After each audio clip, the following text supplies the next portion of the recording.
Hey everyone, Michael Beresford here from OpenCorp, here for today's Property WOD. We get a lot of questions, especially from those 20 to 25 year olds, just wanting to know how they can get started. There's a lot of negative press out there about that housing's unaffordable and all that usual stuff that dates back right to the 70s and before. So what we're hoping to share today is a few tactics, one of which I used myself, actually two of which I used myself, to be able to get started and get my leg up into property 11 or 12 years ago. Unfortunately, guys, there's no substitute for hard work or hard saving in this case. That's the first reason. Save more aggressively. In today's day and age where marketing is pushing products and opportunities at you, and the way consumerism is at the moment, it's really easy to want everything right now, must have it, must be up to date, and so on.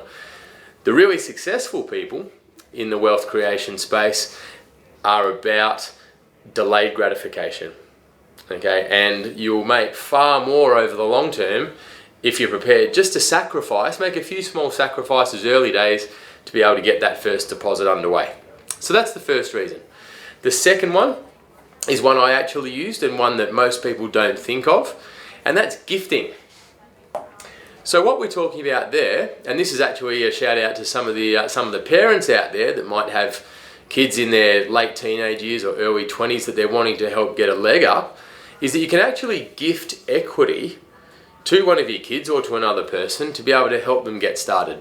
So let's say that I'd been saving really hard and I had 30,000, and let's say that I needed 60,000 to be able to start, and mum and dad were willing to give me the other 30,000 on top of my savings to get that amount, then that's something that I'm able to do. So given a lot of the baby boomers out there will be leaving an inheritance to their kids, and a lot of that is in the form of equity in their own house, they might want to help them get a leg up 15 or 20 years prior to them no longer being here, to allow their kids to be able to get that growth over that 15 to 20 year period and end up far further in front than what they would be if they wait till the inheritance comes through.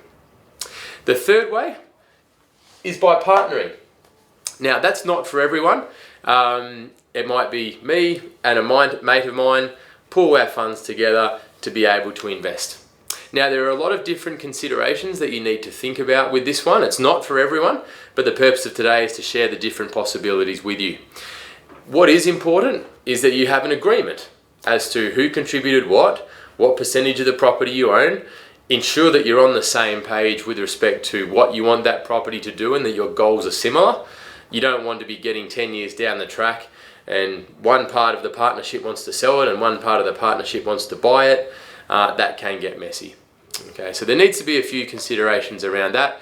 You also need to understand that while it's a great way to get started, it can be harder to get your next one based on how the banks view the lending policies. So if you're going to go into a partnership, make sure that you're committed to that journey, working with your partner in growing your portfolio over the medium to long term, because that will have a favourable way in terms of the way that banks view your situation.